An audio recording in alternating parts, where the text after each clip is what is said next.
사무엘상 7장은 구약 성경에서 매우 중요한 장입니다. 이게 뭐냐면 언약장이거든요. 언약장. 이른바 다윗 언약. 한번 따라합시다. 다윗 언약. 이 사무엘하 7장은 다윗 언약장입니다. 하나님께서 다윗에게 영원한 언약을 맺어 주셨다. 그래서 이 언약이 정말로 다윗을 통해 가지고 하나님의 언약이 구체화되는 그런 내용을 담고 있는 장이 다윗 언약장입니다. 그런데 그 다윗 언약 가운데 가장 핵심 내용이 뭐냐? 한 구절만 읽어보도록 하겠습니다. 7장 전체를 다 봐야 되지만 한 구절만 7장 16절입니다. 우리 큰 소리 읽어볼까요? 시작. 내 집과 내 나라가 내 앞에서 영원히 보존되고 내 왕위가 영원히 경고하리라 하셨다. 내 집과 내 나라, 즉 다윗의 집과 다윗의 나라, 다윗의 왕조가 영원히 끊어지지 아니하고 어떻게 된다고요? 영원히 보존된다. 지속된단 말이에요. 지속. 하나님께서 너의 왕조가 지속되게 할 것이다. 이 내용이 다윗 언약의 가장 핵심 내용입니다. 너의 왕조가 끊어지지 아니하고 지속된다. 자, 그런데 이 언약은 누구를 통해서 성취됩니까? 그렇죠. 다윗의 후손 예수 그리스도를 통해서 성취되는 겁니다. 예수님께서 영원한 왕으로 오셔서 온 세상을 통치하시고 종말에는 영원한 하나님 나라를 완성시킨다는 거예요. 믿으십니까? 이게 다윗에게 하셨던 다윗 언약의 가장 핵심 골자입니다. 이 다윗 언약을 여러분 마음에 새겼으면 좋겠어요. 그래서 이 금방 말씀드린 이 내용을 여러분 잘 기억하시고, 오늘은 이 다윗 언약에 대해서 제가 여러 번 설교했기 때문에 다윗 언약에 대해서 설교하는 게 아니고, 오늘은 어떤 주제를 가지고 여러분들과 말씀을 나누느냐 하면은 하나님을 향한 다윗의 마음, 다윗의 중심, 이걸 주제로 해서 여러분들과 말씀을 나누고자 합니다. 다윗이 하나님에 대해서 어떤 마음을 품었는가, 그래서 하나님은 어떻게 반응하셨는가, 이 말씀을 가지고 잠시 말씀을 나누겠습니다. 1절 2절 볼까요? 1절 2절 띄워보실까요? 함께 읽겠습니다. 시작. 여호와께서 주의 모든 원수를 무찌르사 왕으로 궁에 평안히 살게 하신 때. 2절도 읽겠습니다. 시작. 왕이 선지자 나단에게 이르되 볼지어다 나는 백향목 궁에 살거늘 하나님의 궤는 휘장 가운데에 있도다. 하나님이 모든 대적들을 다 없애주셨어요. 그래서 평안했습니다. 샬롬이라고 그러는데, 샬롬은 내 안에서 평안이 아니고 외부로부터 오는 평안이에요. 그러니까 누군가가 나에게 주는 평안이라는 거예요. 하나님이 모든 대적을 무찌르심으로 말미암아 다윗에게 평안이 있었다는 거예요. 하나님께서 여러분들에게도 다윗에게 허락하셨던 평안을 주실 줄 믿습니다. 믿습니까?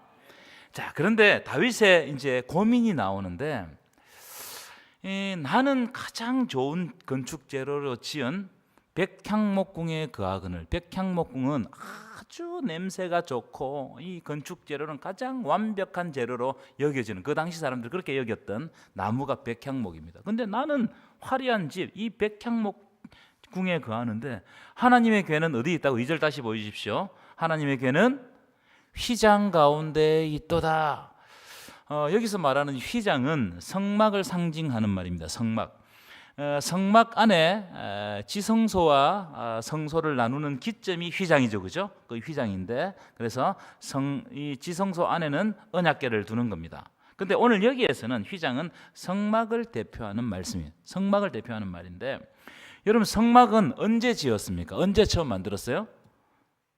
광야 시대 때 시내산에서 모세가 하나님으로부터 모든 것을 그걸 받고 만들기 시작했는데, 이 성막은 동물의 가죽으로 만든 것이 성막입니다. 자, 그럼 이 광야에서 성막을 만들었는데 이 성막을 한 몇 년 정도 사용했을까요?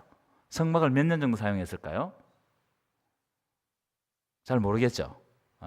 이 솔로몬이 성전을 지었을 때를 성경은 기록을 하고 있어요.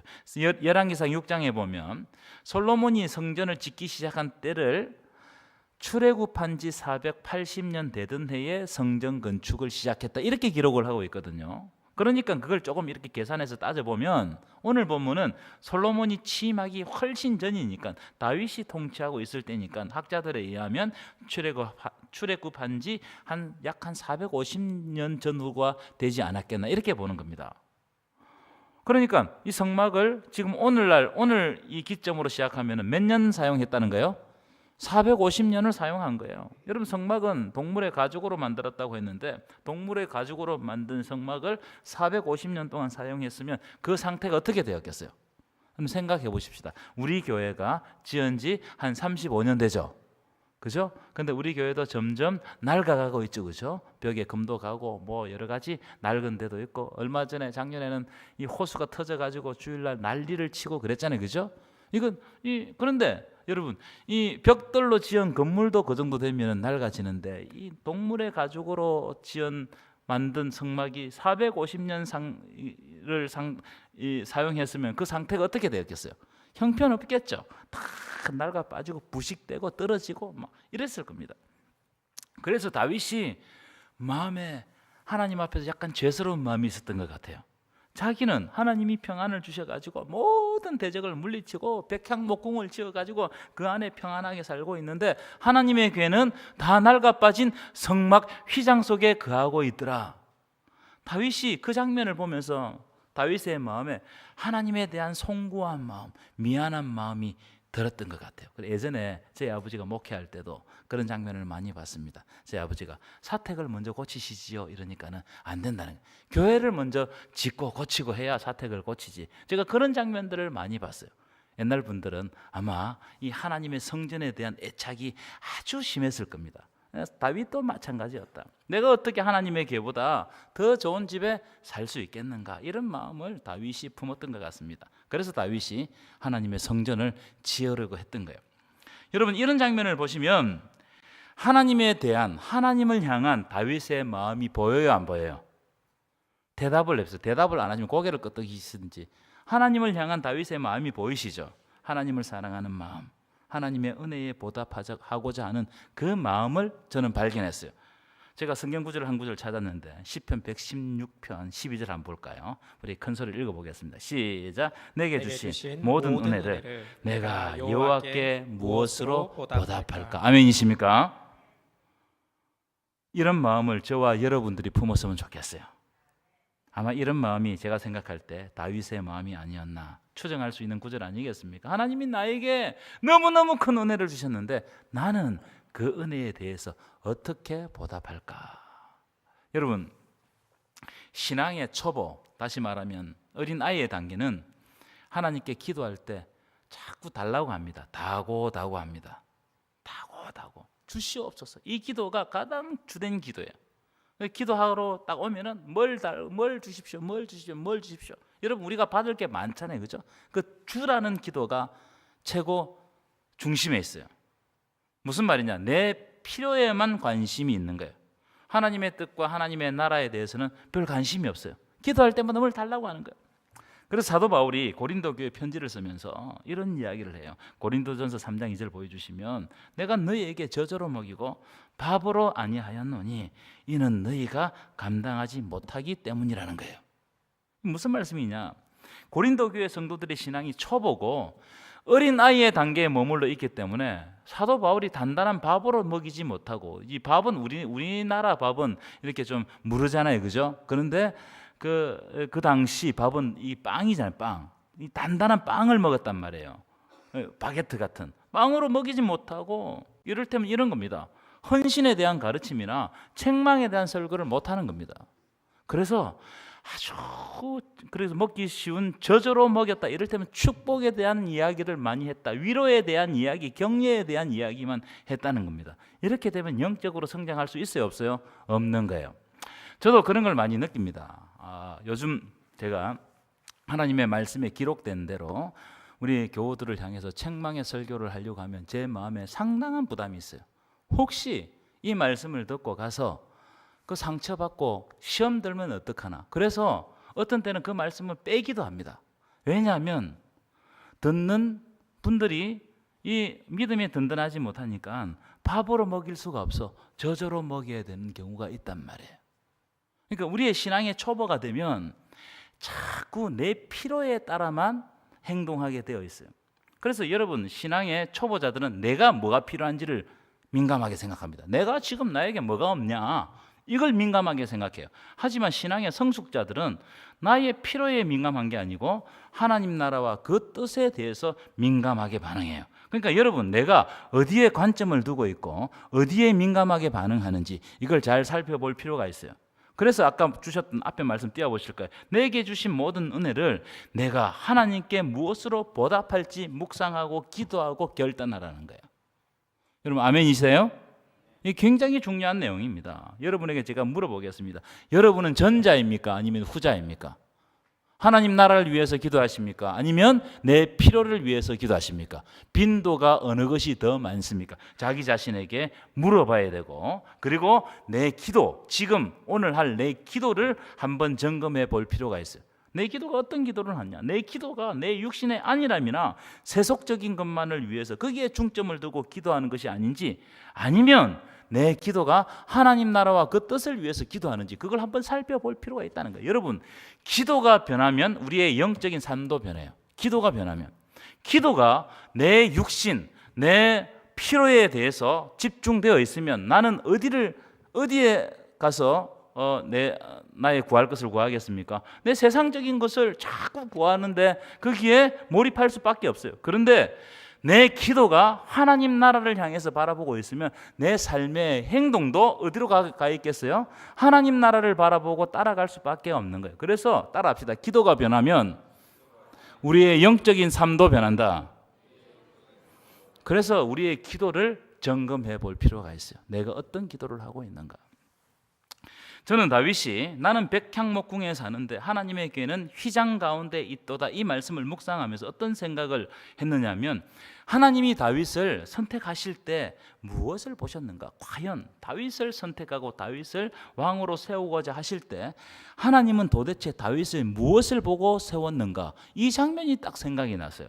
한번 찾아봤으면 좋겠는데요. 사무엘상 16장 7절입니다. 제가 읽어드릴게요. 여호와께서 사무엘에게 이르시되 그의 용모와 키를 어떻게 하지 말라고요? 보지 말라는 거예요. 키와 용모, 다시 말하면 다윗의 엘리압의 세상적인 기준을 보지 말라는 거예요. 세상적인 기준을 보면 하나님의 기준을 볼 수가 없는 거예요. 그래서 엘리압을 볼 때 하나님께서 뭐라고 말씀해? 내가 이미 그를 버렸노라. 내가 보는 것은 사람과 같지 아니하니 사람은 외모를 본다는 거예요. 하지만 나 여호와는 뭘 본다고요? 중심을 본다. 중심. 따라합시다. 중심. 중심을 본다는 거예요. 하나님이 다윗을 선택하신 것은 그의 외모, 그의 세상적인 기준, 그가 가지고 있는 능력을 본 게 아니고 다윗이 어린 소년이었지만 하나님을 향한 그 마음의 중심을 보셨다는 거예요. 그 중심이 어디로 향해 있는지 하나님이 그것을 보셨다는 거예요. 그런데 하나님이 가만히 보니까 다윗의 중심이 어디로 향해 있더라고요? 하나님께로 향해 있더라는 거예요. 아멘이십니까? 놀라운 장면입니다. 어린 아이가 하나님께 그 중심이 향해 있다는 거예요. 제가 다시 여러분들에게 묻겠습니다. 여러분의 중심은 어디를 향해 있습니까? 어디를 향해 있어요? 여러분, 사람은요, 마음의 중심이 향해 있는 곳을 향해서 사모한 마음을 가져요. 내 마음이 그 중심 속에 뭐가 있느냐에 따라서 내가 그쪽을 따라가기를 원해요. 다 그렇습니다. 그래서 내가 돈을 쓰는 거, 내가 시간을 쓰는 거, 내가 또 열정을 쏟는 거, 그걸 잘 보시란 말이에요. 내 마음의 중심이 어디를 향해 있는지 알 수가 있어요. 그래서 여러분, 중심 없이 하는 모든 섬김은 다 문제를 일으킵니다. 교회에서 내가 열심히 섬겼다고 하는데 하나님을 향한 중심이 없이 하는 모든 섬김은 문제를 일으켜요. 섭섭병에 걸린단 말이에요. 내가 이렇게 섬겼는데 교회에서 저 사람이 나를 무시한다, 이렇게 생각하는 거예요. 그렇죠? 그래서 섬기면서 불평하고 섬기면서 원망하는 거예요. 희한합니다. 왜냐? 내 중심이 하나님을 향해 있지 않기 때문에 그래요. 하지만 내 중심이 하나님을 향해서 중심으로 하는 일은요, 하는 모든 섬김은 감사로 감당할 수밖에 없어요. 왜냐하면 하나님이 나에게 먼저 은혜를 주셨고 내가 그 은혜로 지금 살아가고 있기 때문에 나에게 주신 하나님의 은혜를 묵상할 때마다 나는 무엇으로 하나님께 보답할지 그것에 대해서 묵상하고 결단하기 때문에 모든 섬김이 감사로 반응하는 겁니다. 여러분은 어떻게 반응하고 있습니까? 여러분, 감사로 반응하시기를 축원합니다. 그래서 감사가 중요한 거예요. 그 사람이 감사하는 것을 보면 그 마음의 중심이 어디를 향해 있는지 알 수 있기 때문이다. 여러분, 다윗이요, 성전 건축하기로 마음 먹었을 때 다윗의 상황이 어떤 상황이었을까? 여러분 한번 생각해 보셨어요? 다윗이 어떤 상황 가운데 성전을 건축하고자 했을까? 한번 찾아볼까요? 역대상 22장 14절입니다. 역대상 22장 14절 한번 읽어볼까요? 시작. 내가 환난 중에 여호와의 성전을 위하여 금 10만 달란트와 은 100만 달란트와 놋과 철을 그 무게에 닿을 수 없을 만큼 심히 많이 준비하였고 또 제목과 돌을 준비하였으나 너는 더할 것이며. 보십시오. 여기에 자기가 뭔가를 막 여호와의 성전을 짓기 위해서 준비하는데 그 아들 솔로몬에게 지금 이야기하는 이야기거든요. 내가 환난 중에 성전을 위해서 이런 것들을 준비했다는 거예요.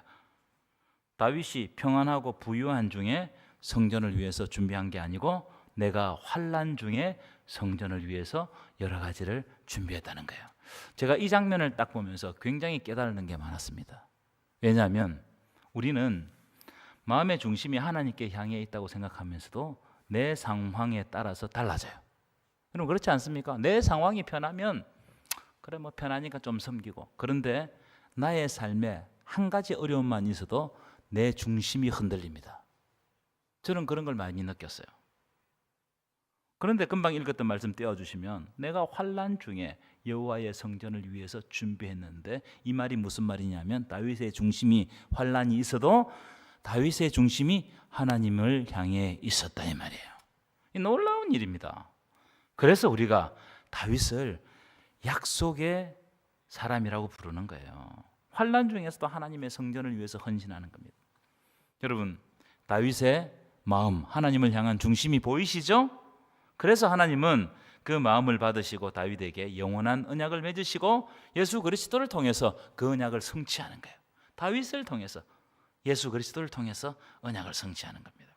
그래서 여러분, 우리의 중심이 어디를 향해 있는가? 이것은 너무너무 중요하다. 우리의 중심이 세상을 향해 있으면, 이 중심 무게추가 세상을 향해 있으면 교회에 와 있어도, 때로는 예배를 드리고 있어도, 교회에서 봉사를 하고 있어도 다 형식적으로 하는 거예요. 남에게 보이려고 하는 거예요. 남 눈치 보고 하는 겁니다. 남에게 옳게 보이려고 하는 거예요. 이렇게 되면 나중에 다 문제가 생긴단 말이에요. 하지만 우리의 마음이, 우리의 중심이 하나님께로 향해 있으면 환난 가운데서도 하나님 나라와 그 의를 위해서 우리가 전진하고 간구하게 되는 거예요. 여러분에게 이런 은혜가 있기를 축원합니다. 아멘이십니까? 마음의 중심을 하나님께로 향해서 나아가는 것, 그럴 때 사모하는 마음이 생기고 그 사모하는 마음에 하나님께서 기름 부어주시면 하나님께서 그 사모하는 마음을 가지고 하나님 나라를 펼쳐가실 줄 믿습니다.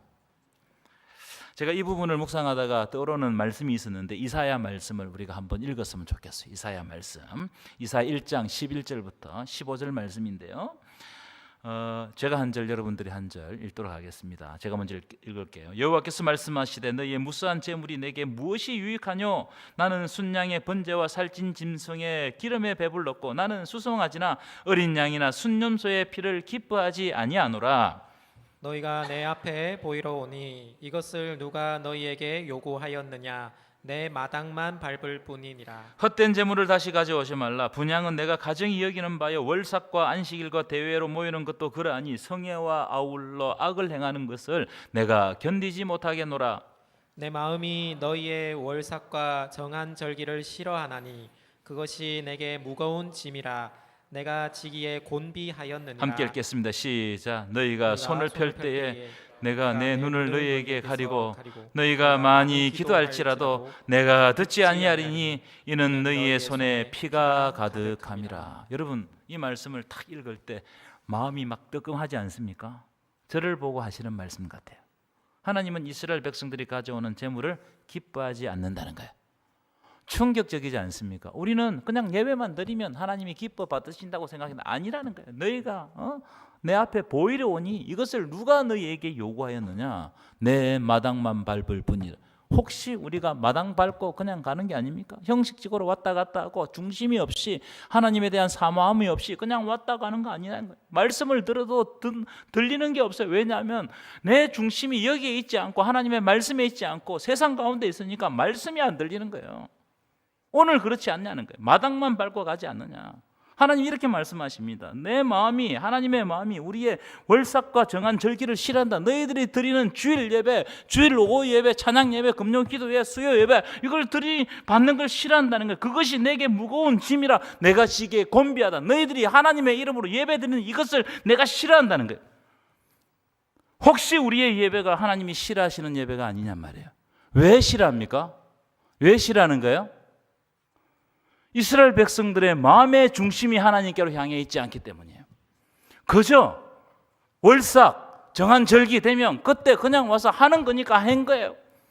전혀 하나님과 깊은 관계가 없고 하나님을 향한 뜨거운 마음도 없고 사모하는 마음도 없고, 그러니까 하나님의 말씀이 안 들릴 뿐만 아니고 예배 중에도 살아계시는 하나님을 감격할 수가 없는 거예요. 혹시 여러분이 아니냐는 거예요. 왜 하나님이 다윗을 귀하게 보셨느냐? 다윗의 마음이 한결같이 중심이 하나님께로 향해 있었다는 거예요. 이 놀라운 일입니다.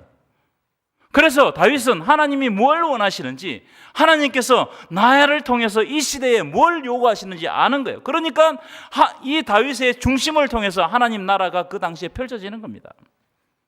그렇지 않고 이사야 말씀처럼 왔다 갔다 하고 마당만 밟고 가면 우리의 모든 교회에서 하는 행위는 종교적인 행위에 불과한 거예요. 이방 사람들도 다 그렇게 섬겨요.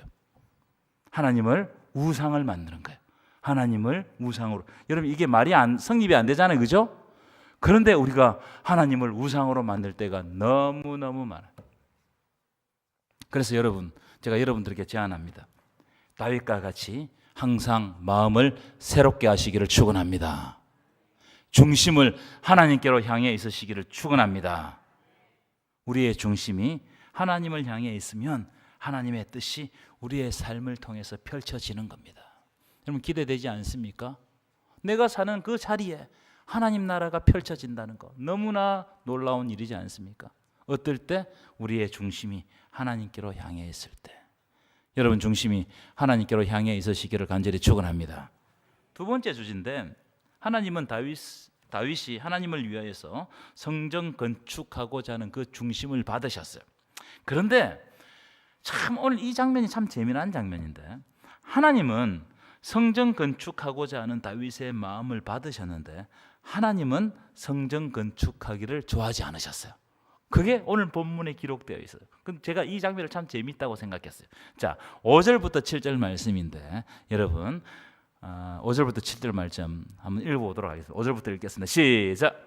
가서 내 종 다윗에게 말하기를 여호와께서 이와 같이 말씀하시되 네가 나를 위하여 내가 살 집을 건축하겠느냐. 6절 시작. 내가 이스라엘 자손을 애굽에서 인도하여 내던 날부터 오늘까지 집에 살지 아니하고 장막과 성막 안에서 다녔나니. 7절 시작. 이스라엘 자손과 더불어 다니는 모든 곳에서 내가 내 백성 이스라엘을 먹이라고 명령한 이스라엘 어느 지파들 가운데 하나에게 내가 말하기를 너희가 어찌하여 나를 위하여 백향목집을 건축하지 아니하였느냐고 말하였느냐. 자, 방금 읽은 세 구절의 핵심 내용이 뭐냐면, 하나님은 어떤 정형화된 집에 거하는 것을 좋아하지 않고 백성들과 함께 이동하는 장막과 성막을 더 좋아했다는 거예요. 이게 참 놀라운 장면입니다. 왜냐하면 그 당시에 가나안 종교들은 큰 신전을 짓고, 여러분 그 아테네 같은데 아크로폴리스 가면 얼마나 큰 신전이 있습니까? 큰 신전을 짓고 거기에다 큰 신상을 갖다 놓아야 그 신이 위대한 신이라고 생각했어요. 사람들은 다 그렇게 생각했습니다. 그러나 하나님은 그렇지 않더라는 거예요. 하나님은 어떤 신전을 짓고 어떤 크고 사람들의 눈에 보이는 크고 화려한 뭔가를 짓는 것을 좋아하는 것이 아니고, 하나님이 좋아하시는 것은 하나님의 백성들의 삶 한가운데서 하나님의 백성들과 함께하는 것을 더 좋아하신다는 거예요. 이것을 다윗에게 말씀해 주시는 거예요. 내가 언제 어느 지파에게 백향목 성전을 지으라고 말한 적이 있더냐? 나는 그런 말을 한 번도 해준 본 적이 없다. 하나님은 그런 하나님이 아니라는 거야. 하나님은 다윗 네가 환난 가운데서 함께 있었고, 네가 도망 다닐 때도 내가 너를 떠나지 않았고, 네가 전쟁에 참가할 때도 내가 너와 함께 했다는 거예요. 여러분, 이 말씀이 여러분에게 주시는 말씀 되시기를 간절히 축원합니다. 하나님은 하나님의 백성들과 함께하는 것을 더 좋아하신다는 거예요. 그래서 여러분, 이게 얼마나 위로가 되는지 몰라요. 여러분, 이 말씀은 오해하면 안 됩니다. 성전이 필요 없다는 말인가? 그 말이 아니에요. 이 말씀은 하나님은 우리와 깊은 교제하는 것을 더 원하신다는 거예요. 그래서 이 말씀은 세 가지 의미라고 생각하는데, 앞에서 말씀드렸던 것처럼 하나님은 우리와 함께 하시는 임마누엘, 우리가 있는 곳이 광야든 사막이든 우리가 환난 중에 거하든 전쟁 중에 있든 하나님은 우리와 함께 하십니다. 믿으십니까? 이걸 확신하십시오. 그러면 여러분의 있는 자리가 두렵지 않습니다. 왜냐하면 내가 있는 자리에 혹 환난이 오더라도 하나님이 함께 하시면 이 환난은 이기고 극복하는 겁니다. 믿으십니까? 하나님이 함께 하시는 게 얼마나 큰 힘이 되는지 몰라요. 두 번째, 하나님을 인간이 만든 건물에 가둘 수 없다는 거예요. 여러분, 제가 물어보겠습니다. 하나님은 이 성전에만 계십니까? 그렇지 않죠. 우리가 예배하는 사람들이 모이기 위해서 이 건물을 지은 겁니다. 하나님은 언제 어디서나 하나님 스스로 자유롭게 행하시는 분입니다. 그래서 이 인간이 만든 어떤 형상 속에 가두지 말라. 하나님은 영원하시며 초월하시며 전능하신 하나님이시다. 우리 하나님은 크신 하나님이시다. 우주보다 더 크신 하나님이시다. 믿으십니까? 세 번째, 오늘 본문을 통해서 우리들에게 주시는 아주 가장 중요한 말씀은 하나님은 언약을 중요하게 보신다는 거예요. 언약을. 그래서 여러분, 다윗이 성전을 건축하고자 할 때 하나님은 이보고 성전을 건축해라 그렇게 말씀하지 않고 다윗에게 언약을 새롭게 해줘 버리는 거예요. 내가 너와 함께 있겠다. 너의 왕위를 영원히 그리스도를 통해서 보존하겠다. 언약을 새롭게 해주는 거예요. 그래서 여러분, 눈에 보이는 여러 가지 건물, 제도 이런 것보다 더 중요한 것은 하나님께서 이미 성경을 통해서 약속하신 약속인 줄 믿습니다. 약속이 더 중요해요. 약속. 그래서 여러분, 내가 어려울 때, 고날 때, 곤비할 때 뭘 바라보라? 하나님의 약속 바라보고 성경에서 나에게 지금 무엇을 말씀하고 있는지 여기에 집중하라는 거예요. 여기에 집중하면 하나님은 말씀을 통해서 우리에게 새롭게 말씀해 주실 줄 믿습니다. 오늘 다윗에게 새로운 언약을 주심으로 다윗이 생각했던 모든 생각을 틀을 깨고, 내가 성전을 짓고자 했는데 그 틀을 깨버리고 하나님은 우리와 함께 하시고 하나님은 언약을 통해서 다시 우리의 존재를 새롭게 해가시는 그 놀라운 은혜를 내려주시는 겁니다. 얼마나 은혜로운 하나님이십니까? 오늘 여러분들에게 분명하게 들리는 말씀이 있는 줄 믿습니다. 그 언약이 여러분들을 새롭게 하시고 여러분의 삶의 지평 가운데서 하나님께서 동행해 주실 줄 믿습니다.